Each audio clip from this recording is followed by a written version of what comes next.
السلام علیکم عزت من زمونگ دی نن تاسو سره زمونگ په یو نوې ویډیو کې حاضر یو د دې نه 2 ورځې مخکې تاسو ته موږ د نیلم ګل او د مراد په باره کې یو ویډیو شیر کړی و چې مراد نیلم ګل ته ویلو چې ارباسان سره په فلمونو کې کار مه کوه خو نن ورته نیلم ګل جواب ورکړی دی زمونږ د ویډیو د سره تر اخره پورې وګوره چې نیلم ګل ورته څه ویلي دي خو د دې ویډیو نه مخکې زه تاسو ته دا یادګینه وکړم تاسو کو چې زمونږ په دې چینل کې نوي وئ حتما د زمونږ همدا چینل د سره سبسکرایب کړئ خو کې وسره دلته د نشان وهه چې خره یو نوې معلوماتي ویډیو تاسو ته په اسانۍ باندې در ورسیږي نیلم ګل مراد ته داسې جوابونه ورکړي دي چې مراد واورېدل نو مراد همدستي ویلې چې دا ښځه خو زما ده او د بل چا نه ده دې ما ته څنګه هم داسې خبرې وکړلې ځکه مراد ویلی چې دې ته خو ما تر اوسه پورې طلاق نه دی ورکړی زه په دې خره کې پروت یم چې دا په غوسه ده د دې غوسه به ساره شي او دا به بېرته زما کور ته راشي عزتمنو نه ارزو خپلو موضوع طرف ته چې نیلم ګل ورته څه ویلي عزتمنو مراد ته نیلم ګل ویلي دي چې یعنې زه چې خر یو کار کوم کو نن ما ته مخې ته راغلی او نن د ما پسې خبرې کړي خو بیا خو د ما پسې خبرې وکړې نو ښه بدله نه وي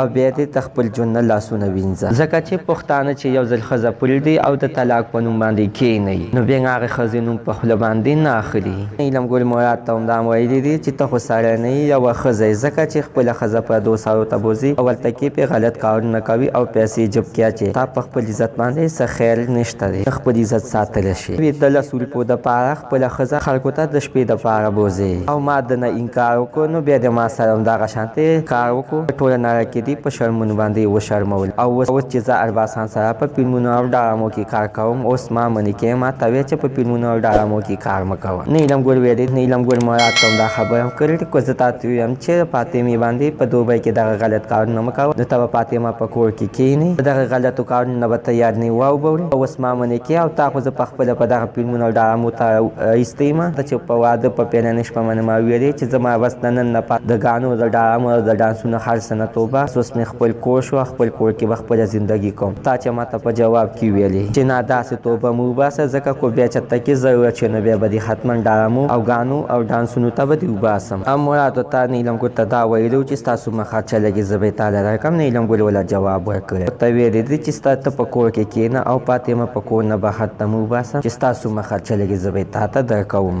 ویلې ګوټ نیلم ګل مراد ته صحیح جوابونه ورکړي دي خو دا خبره د مراد یادوي نو بیا به نیلم ګل پسې ویډیو نه سازه عزتمنو زموږ نننې معلومات ته د دې ځای پورې دا هلته د نوي معلومات دپاره سره زموږ همدا چینل د سره سبسکرایب کړئ خوا کې ورسره دلته د نشان ووهئ چې ښایي یوه نوي معلوماتي ویډیو تاسو ته په اسانۍ باندې در ورسي